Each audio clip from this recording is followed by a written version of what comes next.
Friends, today let us deepen our understanding of the ascension of the Lord Jesus Christ.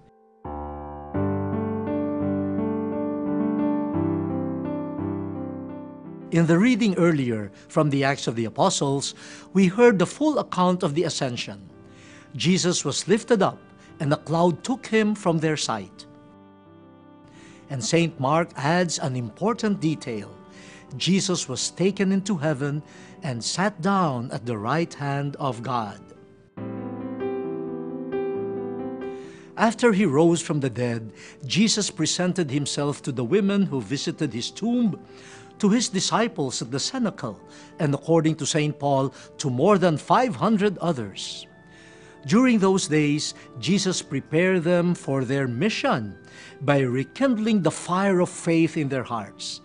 And when the day has come for him to return to the Father 40 days from his resurrection, they went to Mount Olivet. There he blessed them and assured them that the promise of the Father, the Holy Spirit, would come upon them.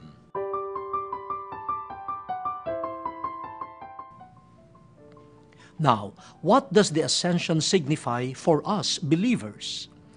The Catechism teaches us that the ascension marks the definitive entrance of Jesus' humanity into the realm of God. Pero alam ninyo mga kaibigan, hindi lamang ito tungkol o para sa kanyang sarili lamang. Maging sa kanyang pag-akyat sa langit, sa kanyang pagbabalik sa Ama, dala pa rin niya ang bawat isa sa atin.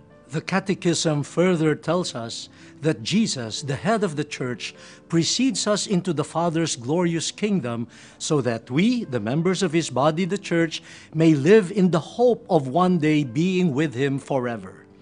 And of course, we shall never forget that His glorious entrance to the realm and sanctuary of God once and for all made Him our constant mediator, who secures for us the permanent outpouring of the Holy Spirit.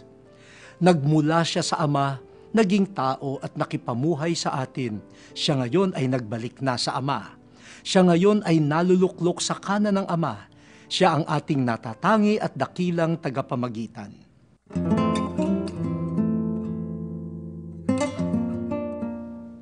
His ascension might have concluded his earthly ministry, but we have to note that it is the beginning of his equally great ministry in heaven, mediating for us to the Father, bringing us closer to Him, He being our high priest and mediator of the new covenant according to the letter to the Hebrews.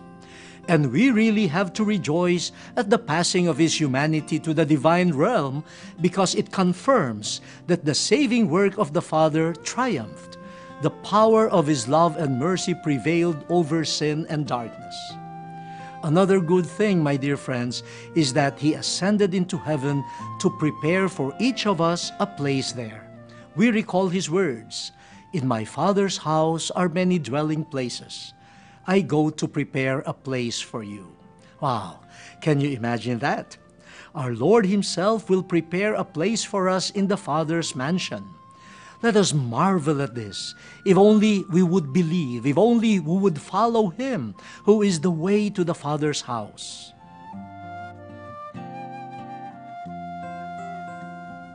So friends, in Jesus' ascension, we see what is in store for those who follow Him. In His obedience and total surrender to the Father, He was greatly exalted and was given the name above all names. From the Father's house, Jesus sends us to be His witnesses to the world. Just as the Father sent Jesus from the heavenly home to earth as His missioner, so now Jesus sends us to the ends of the earth to witness to Him in the power of the Holy Spirit.